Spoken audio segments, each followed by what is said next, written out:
जय यीशु बच्चों। चलिए आज हम फिर अपनी कक्षा प्रारंभ करते हैं। सभी लोग अच्छे होंगे और तैयार बैठे होंगे इसके लिए, कक्षा के लिए, कि आज हम फिर कुछ नया सीखेंगे और कुछ नया सुनेंगे, है ना। तो चलिए अब हम सबसे पहले हर समय की तरह ईश्वर से प्रार्थना करेंगे, ठीक है ना। चलिए हाथ जोड़ लीजिए और आंखें बंद करके हम ईश्वर को उसके द्वारा दिए गए सभी उपकारों के लिए धन्यवाद देंगे, ठीक है। हे पिता परमेश्वर, हमें सभी वरदान आपके द्वारा ही प्राप्त हुए हैं। आप हमारी हर ज़रूरतों में हमारी मदद करते हैं। हमें ऐसी कृपा दीजिए कि हम भी दूसरों की ज़रूरतों में उनके काम आ सकें। इसके लिए हम आपसे विनती करते हैं, आमीन। तो बच्चों, पिछले रविवार को हमने विश्वास प्रशिक्षण श्रृंखला के 1 के अध्याय पाठ 6 को पढ़ा था। पाठ 6 में हमने क्या पढ़ा था? मेरे पड़ोसी। मेरे पड़ोसी कौन है मैंने बताया था आपको, और कुछ चित्र भी देखे थे हमने। चित्रों में क्या था, क्या क्या देखा था हमने? ग्वाला दिखाया था, जिसमें वो दूध देने वाला ग्वाला जिसको बोलते हैं। पोस्टमैन था, डाकिया, किसान था, अध्यापिका या शिक्षक जो भी है ना। और उसके बाद में दर्जी, और हमने कई फ़ोटो देखे थे, जिसमें बुक में आपके हैं जिन फ़ोटो को मैंने बताया था आपको कि ये लोग हमारे पड़ोसी हैं। क्यों ये हमारे पड़ोसी हैं? क्योंकि ये हमारी आवश्यकताओं में हमारी मदद करते हैं। और अगर आप सोचते हो कि ये हमारी मदद करते हैं, क्यों मदद करते हैं? क्योंकि वो हमसे प्यार करते हैं। हम सोचते हैं ये प्यार का शब्द कुछ अलग नहीं लगता है, प्यार करते हैं। प्यार करने का अर्थ ये नहीं होता है कि प्यार करना, आप सोचते होगे कि मैं मम्मी से प्यार करता, पापा से प्यार करता, मेरे वो सब्जी वाले अंकल या ग्वाला अंकल जो भी हैं, या फिर दुकानदार हैं, या जो भी हैं, वो मुझसे कहाँ प्यार करते हैं, उसको प्यार बोलते हैं? तो नहीं। अगर कोई भी आपकी ज़रूरतों में आपकी मदद करता है, इसका मतलब वो आपको प्यार करता है ना। आपके मम्मी पापा आपको प्यार करते हैं। हमने इतने पाठों में पढ़ा कि हम एक दूसरे को प्यार करते हैं। मम्मी पापा भाई बहन सब एक दूसरे को प्यार करते हैं। तो प्यार का मतलब क्या है? कि वो आपकी देखभाल करते हैं, आपकी ज़रूरतों में आपको ज़रूरतों को पूरा करते हैं, और उसके अलावा जो भी हमारे सुख या दुख में हमारे काम आते हैं। तो वैसे ही अगर आप सोचो, एक दुकानदार अगर आपको सामान नहीं देगा तो क्या होगा? आपको सामान नहीं मिलेगा, आप खा पी नहीं सकोगे। एक सब्जी वाला सब्जी ला के नहीं देगा तो आप सब्जी नहीं खा सकोगे, है ना। तो इस प्रकार वो भी हमको प्यार करते हैं। इसलिए आप बोलोगे हम तो पैसा देते हैं इसलिए वो सामान लाते हैं। नहीं, ये एक कारण नहीं है। क्योंकि वो एक दूसरे के लिए कुछ करना चाहते हैं, इसका मतलब वो हमारी ज़रूरतों में हमारी मदद करते हैं। तो इसलिए वो क्या करते हैं? हमें सामान ला के देते हैं, या कुछ भी जो भी ला के देते हैं। तो मैंने आपको एक होमवर्क दिया था कि सब्जी वाला हो गया, दूध वाला हो गया, पोस्टमैन हो गया, दर्जी हो गया और मिस्त्री हो गया, इसके अलावा और कौन कौन लोग आपके काम आते हैंगे? आपने याद किया? आपके अड़ोस पड़ोस में ऐसे कौन लोग हैं जो आपके और भी काम आते हैं? बताइए। एक तो डॉक्टर, जो अभी के इस समय में बहुत ही हमारे काम आ रहे हैं। डॉक्टर मालूम है ना, डॉक्टर क्या करते हैं? आपने देखा, अपनी इतनी महामारी फैली हुई है तो क्या हो रहा है? डॉक्टर लोग घर में बैठे हैं क्या? नहीं, वो क्या काम कर रहे हैं? दूसरों की सेवा में लगे हुए हैं, दूसरों को ठीक करने में लगे हुए हैं। इतना सब पीपी किट बोलते हैं ना, वो सब पहन के, पूरा मास्क लगा के, और दिन भर 24 घंटे काम कर रहे हैं। तो वो क्यों कर रहे हैं? क्योंकि उनको दूसरों के प्रति प्यार है ना। तो वे क्या करते हैं? डॉक्टर हमारा इलाज करते हैं। नर्स हैं, वो हमारी सेवा करते हैं, हमारे जो भी तकलीफ़ होती है उसमें हमको साथ देते हैं। उसके अलावा पुलिसकर्मी, हमने अभी तक देखा नहीं था, पुलिसकर्मी भी कितना काम कर रहे हैं। देखा आपने? पुलिसकर्मी हमारी क्या काम करते हैं? सुरक्षा करते हैं हर जगह से।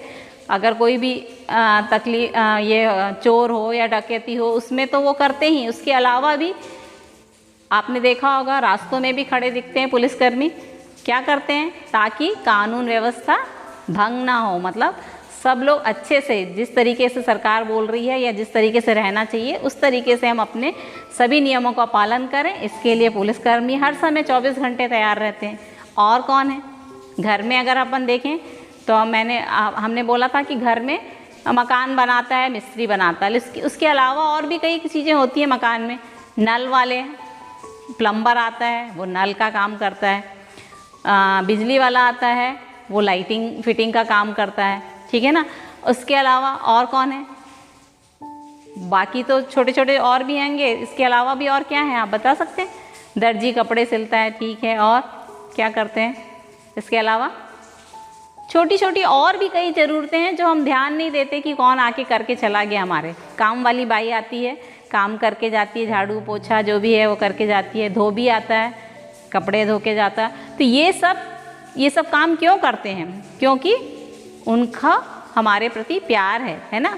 वो नहीं चाहते कि हमें कोई तकलीफ़ हो, तो हर तकलीफ़ हमारी तकलीफ़ ना हो, इसलिए सब एक दूसरे के प्रति जिम्मेदारी निभाते हैं अपनी, उनकी जो जिम्मेदारी है उसको पूरा करते हैं।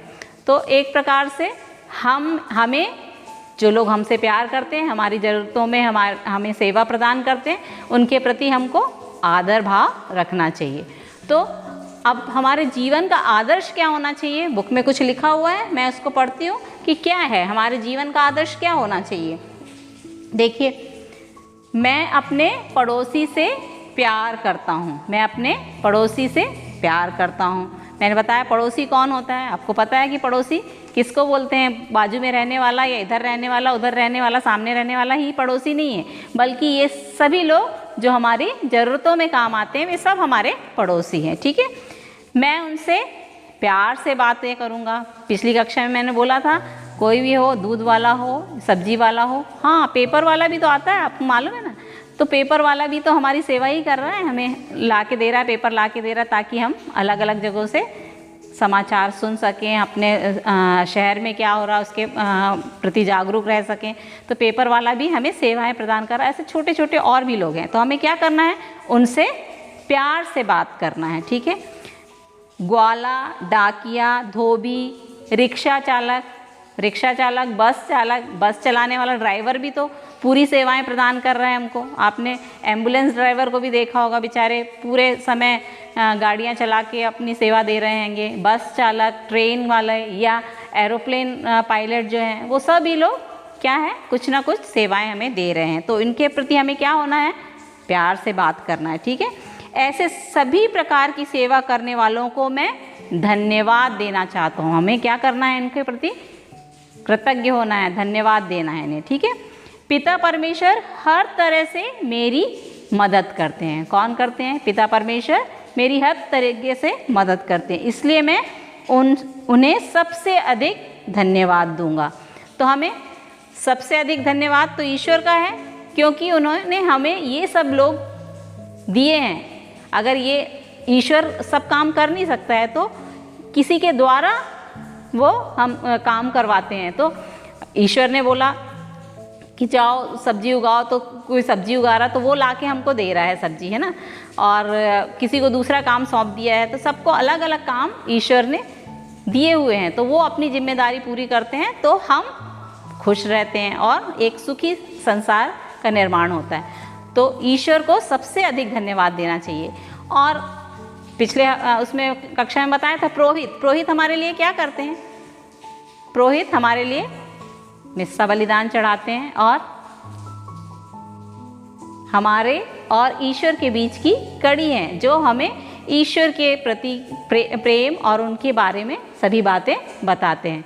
तो हमको ध्यान रखना है और हर इंसान को जो हमारी ज़रूरतों में हमारी मदद करता है उनके प्रति हमें प्यार और सम्मान देना है, ठीक है, और उनका आदर करना है, ठीक है।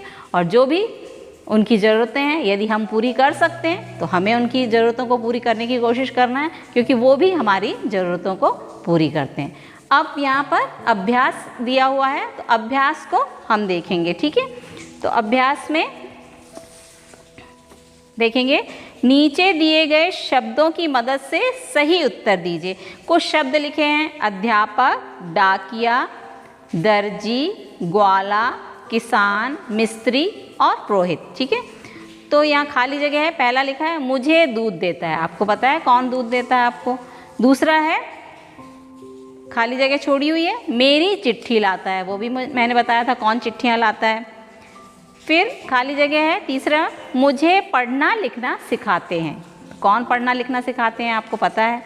उसके बाद है चौथे नंबर पे खाली जगह फिर है, मेरे कपड़े सिलता है, कौन सिलता है मालूम होगा आपको। फिर घर बनाता है, कौन घर बनाता है, वो भी मैंने बताया। फिर एक और है खाली जगह, मिस्सा बलिदान चढ़ाते हैं, कौन मिस्सा बलिदान चढ़ाते हैं, वो भी बता दिया मैंने, तो आपको लिखना है।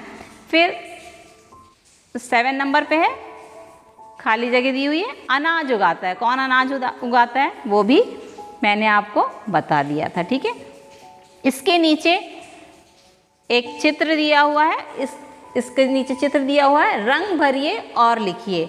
अब इसमें कौन दिख रहा है आपको, एक किसान है, वो क्या कर रहा है, हल जोत रहा है। तो आपको इसमें रंग भरने हैं और क्या लिखना है, ये भी हमारा एक पड़ोसी है, किसान भी एक पड़ोसी है, मैंने बताया था।